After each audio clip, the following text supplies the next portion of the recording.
What is going on, guys? Vesikk here, showing you a best class setup. This is the Sheiva.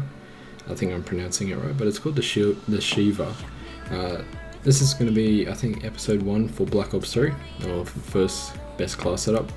The attachments you can see right now, I'm running it with BOA3 sight, which is almost like the target finder in a way from Black Ops 2. It's also running with rapid fire. With rapid fire, it just gives it a better fire rate, even though this gun is a 2-shot, and I like to emphasize that the gun is a 2-shot weapon. It still gives it a better fire rate, so you get the kills faster, and it's just overall better. I'm also running it with suppressor, and the reason I use suppressors, I like to have a silenced weapon. It always makes it interesting for when the enemy have no idea where the shot's coming from. They can only hear it off sound, but with Black Ops 3 they've sort of made suppressor sound a bit too loud. I know one of the guns, I think it's the ICR, when it uses suppressor, it sounds as if it has no suppressor at all, so hopefully that gets patched. And the third and final attachment, I believe, is quick draw. Allows me to have fast aiming, so I can always hopefully outshoot SMGs, because with this map, Nuketown, at some stages it is a medium to almost large type map, but once you get really close up, it definitely turns into an SMG map. But the best thing about Nuketown, even though it has been with all 3 generations of Black Ops, is that pretty much any class can be used. So a lot of people use snipers because of the one-shot kills. Many people use assault rifles and SMGs, but with this weapon, the Sheiva, it's targeted at mid to long range, but with the occasion of short range, as you can see there with the hip fire. Hip fire is amazing with this weapon, so you shouldn't be having any problems with it. And what I do want to tell you, as you see again, hip fire, what I do want to tell you is you can use this weapon as a one-shot kill, and to make it a one-shot kill, you've got to use high caliber. I think it's called it. I'm doing this recording really late. I think it's about 12:30 in the morning, or 12:30 AM. So it is very quiet recording, and it is a very late recording. But yeah, with high caliber, you can expect a one-shot to the head, even though this weapon is a 2-shot. So normally it's 2 shots to the head for most weapons, while this weapon can become a 1-shot to the head, essentially making it a sniper rifle if you dare choose to have it as a recon little loadout. I do like this weapon a lot, even though it would have been awesome to have it like the FAL or FAL from Black Ops or Modern Warfare 2, and I think it was in Black Ops 1, I can't remember. I know Black Ops 1 you could, or maybe even Black Ops 2, you could have you could change the fire rate, so it could be trigger, so you have to keep tapping trigger, or you can even make an auto. By auto, it still does its normal as if it's trigger, but you just hold down the trigger. It would have been nice if this weapon did have that. The auto, I can't remember the equipment name. I think it's auto switch. I don't know.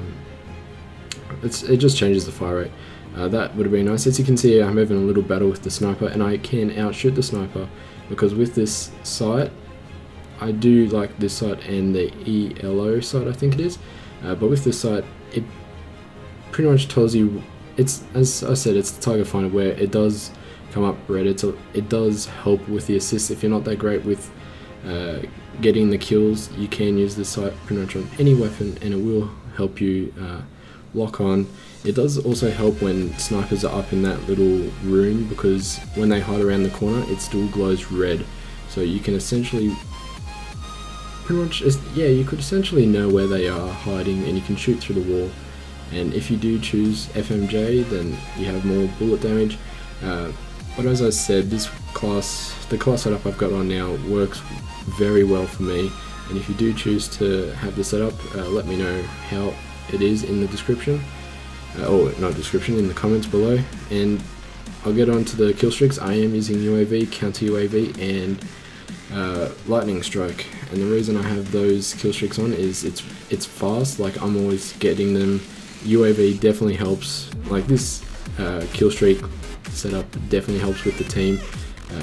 It's almost a support kill streak, which I like to use. I like to have supports. So in Modern Warfare 3, when they brought out the support kill streak like little, I don't know, table where you could have there was assault, there was specialist, and there was support. I love support because even if you died, you just continue counting up with the score, with the kill streak, so you could still get that rolling thunder or whatever it was called back then. I can't remember the name, but as you see, it, even though that guy was hiding behind the window, it was still glowing red. But yeah, the kill streaks are support because it definitely does help with the UAV, because you will pretty much see everyone on the map. You get the assist for teammate kills, and then once you bring out the counter UAV with the UAV, it definitely becomes a different type of game for, say, TDM or kill confirm, because, or even pretty much majority of the game types, so Dom and all that, because you will be able to find the enemy on the map, and then they won't be able to find you for their sixth sense and pretty much little red dots when you shoot without a suppressor. And that's another thing why I use suppressor. You're not seen on the radar, as I said before. And then once you get the lightning strike, it pretty much is for the spawn traps, or to push them back to spawn. So you just put in, for this map, it's like 3 destinations. It's over here where I'm standing, it's depending on the spawn, it's where I'm looking at now, and that back room, so the backyard, or if you look at this base, the greenhouse or blue house, then it's down that little side, or even in that backyard. So this map is very nice for lightning strikes. You can find, if you're spawn trapping, say you're playing domination, you're spawn trapping B and C, then you just put everything around A. Pretty much just look at this little corridor, you look at the other side and the backyard. If it's on C, then you do the opposite, and if it's on B, then you're looking around here, you're looking around the opposite side with the car, and you're going to look at one of the houses, depending which one has the most red dots for when you call it out. And to get on to the I forgot the name of it. To get on to the equipment, not equipment, it's the perks, right? Alright, so perk 1, I'm using Sixth Sense, I think that's how you pronounce it, but it allows me to, well, as everyone uses it pretty much, you can find someone walking behind you, so it definitely helps when you're upstairs in a house. You can know if they're downstairs or not, and how close, so I really like it for that. Second perk is Hardwire, I think it is called, where you're basically immune to UAVs, and you're also less likely to be seen on Sixth Sense, which is nice because a lot of people use that perk. And the final perk is, I forgot what it is. It's not really, it's awareness. Yeah, I use it, even though like awareness is for the people who definitely use the headsets that have inbuilt game sound where you can hear the game. You can still hear with the TV. It definitely makes it easier to hear footsteps even on TV, so I like how Treyarch have done that. So it's been in other CODs as well, where you, like Modern Warfare 2, I used to use it. It definitely did help when I had the Turtle Beaches, but TV, it wasn't really noticeable. Now that I'm using TV and my Razer Kraken, Kraken I think it is, yeah. It's really late, I can't think of anything. Pretty much the Razer Gamer headset.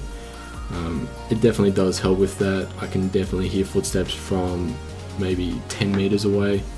I know that's exaggerating, but it really does help. So if you guys do like this class setup, I hope you enjoyed the video, and you can expect more videos with the KN94 and the ICR. Even though the ICR does have some problems with a lot of bullets to do, it is still a nice gun. And if you guys want to see any other guns, then please let me know, and I'll see you guys later.